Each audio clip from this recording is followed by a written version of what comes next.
জীবন এবং জীবিকার তাগিদে আমরা যতই মাতৃভূমি থেকে দূরে থাকি না কেন, আমাদের মাতৃভূমির সাথে ঘটে যাওয়া প্রত্যেকটা ন্যায় অন্যায় কিন্তু আমাদের হৃদয়ে রক্তপাত হয়। আর আজকে যে আন্দোলনটাতে আমি সংযুক্ত হতে এসেছি, ইউটিডি ইউনিভার্সিটি অফ টেক্সাস অ্যাট ডালাসের যে ইউনিভার্সিটির যে মানববন্ধনে আমি এসেছি, সেটা আমাকে আসলে এভাবে কখনো আসতে হবে আমি ভাবিনি। বাট আমি আসলে নিজেকে ধরে রাখতে পারিনি, তাই ছোট ছোট 202 বেবি নিয়ে আমি আসলে এসেছি আমার ভয়েস রেজ করতে এবং আমার সমবেদনা জানাতে যে আমার দেশের ভবিষ্যৎ প্রজন্ম এভাবে করে ঝরে যাচ্ছে এবং এতটা সুবিধা বঞ্চিত হচ্ছে। আসলে সেটা আসলে কোনোভাবেই মেনে নেওয়ার নয়।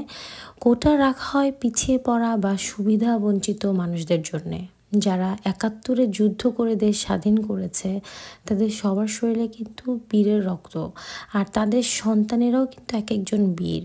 ওনারা মোটেই পিছিয়ে পড়া বা সুবিধা বঞ্চিত মানুষ কিন্তু নয়। বাংলাদেশের মতো এত জনবহুল এবং ছোট্ট একটা দেশে, যেখানে ছেলেমেয়েরা চাকরি না পাওয়ার এবং পরিবারকে সাপোর্ট করতে না পারার জন্য যারা অনেকেই ফ্রাস্ট্রেশন ডিপ্রেশনে যেখানে সুইসাইড পর্যন্ত করে ফেলছে, সেখানে কোটার মতো এরকম লাক্সারি আমি মনে করি না থাকা উচিত। এটার সংস্কার হওয়াটা খুবই খুবই খুবই জরুরি বিষয় হয়ে দাঁড়িয়েছে।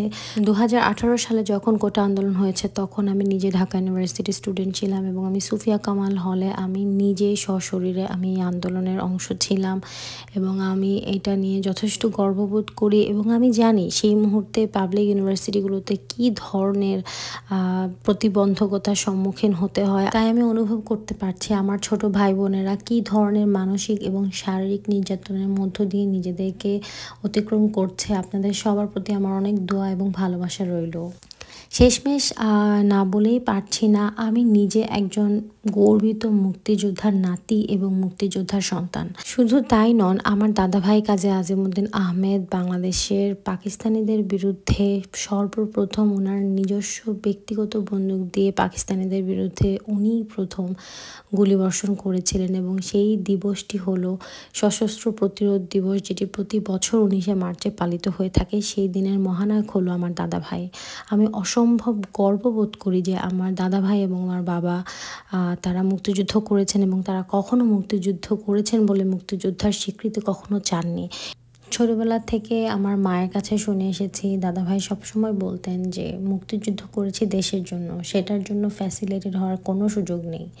মাননীয় প্রধানমন্ত্রীর কাছে আমার বিনীত অনুরোধ থাকবে, একজন দেশের সাধারণ নাগরিক হিসেবে আপনি একটি যথোপযুক্ত একটি কমিটি গঠন করে বাংলাদেশের বুদ্ধিজীবী পর্যায়ে যারা আছেন তাদের সাথে বসে এবং ছাত্রদের যেই দাবিগুলো আছে সেগুলো নিয়ে আপনার সুস্থ এবং সুন্দর একটি ডিসিশনে আসা উচিত। তো আর শেষমেশ বলতে চাই, আপনারা যারা আমার শিক্ষার্থী ভাই বোনরা আছেন, আপনারা প্লিজ নিজেদের প্রতি খেয়াল রেখে এই আন্দোলনে অংশগ্রহণ করুন, কারণ আপনার জীবনের সাথে অনেকগুলো জীবন জড়িত রয়েছে। আমরা চাই না আমাদের ভবিষ্যৎ প্রজন্মের আর কারো অকাল প্রয়াণ হোক। ধন্যবাদ।